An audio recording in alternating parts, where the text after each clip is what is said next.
Cementum is a specialized calcified connective tissue that covers the root dentin of every tooth. Unlike bone, it contains no blood vessels or nerves, making it an avascular tissue. Its primary role is to provide attachment for the periodontal ligament. Cementum develops during root formation.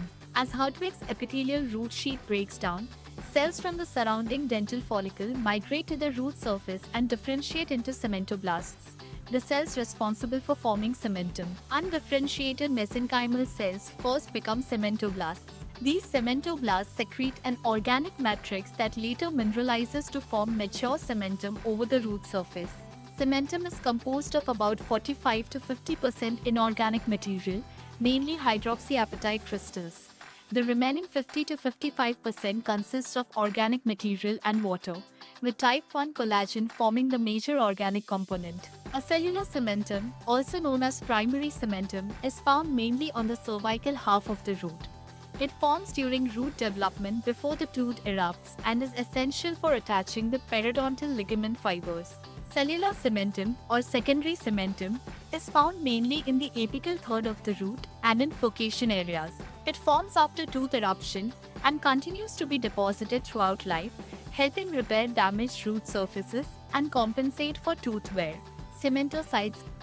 When cementoblasts become trapped within the cementum they produce, they transform into cementocytes. These cells occupy small spaces called lacunae and help maintain the surrounding cementum. Functions. Cementum performs several important functions. It anchors the periodontal ligament fibers, protects the root dentin, repairs damaged root surfaces, and compensates for tooth wear by slowly depositing additional cementum throughout life. Cement enamel junction. At the cemento-enamel junction, or CEJ, cementum and enamel meet in three different ways. In about 60 to 65% of teeth, cementum overlaps enamel.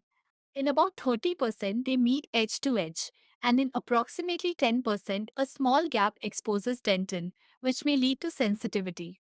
Intermediate cementum. Intermediate cementum is a very thin layer located between dentin and cementum at the cemento-dentinal junction. It forms during root development and serves as a transition between these two tissues. Acellular afibrillar cementum. Acellular afibrillar cementum is a thin layer found over small areas of cervical enamel. It usually develops after premature loss of the reduced enamel epithelium and does not contribute to periodontal ligament attachment. Resorption resistance. One remarkable feature of cementum is its resistance to resorption. Unlike bone, cementum is relatively resistant to breakdown. This property helps protect tooth roots during orthodontic tooth movement while the surrounding bone remodels. Repair. Fortunately, cementum has the ability to repair itself. Minor defects may heal through anatomical repair, restoring the original structure, while larger defects undergo functional repair, forming new cementum that restores function even if the original anatomy is not completely recreated. Clinical note. In endodontics, the cemento-dentinal junction is an important landmark because it corresponds closely to the minor apical diameter. For successful root canal treatment, cleaning and filling are generally completed about zero point 0.5 to 1 millimeter short of the apical foramen. Let's quickly recap. Cementum is the hard tissue that covers the root of the tooth. It is avascular, meaning it has no blood supply. Its primary role is to provide attachment for the periodontal ligament, keeping the tooth firmly anchored in the jaw. Most importantly, cementum is a repair tissue. It continues to form throughout life, helping repair minor root damage and maintain tooth support. Understanding cementum is essential for mastering both oral histology and periodontology.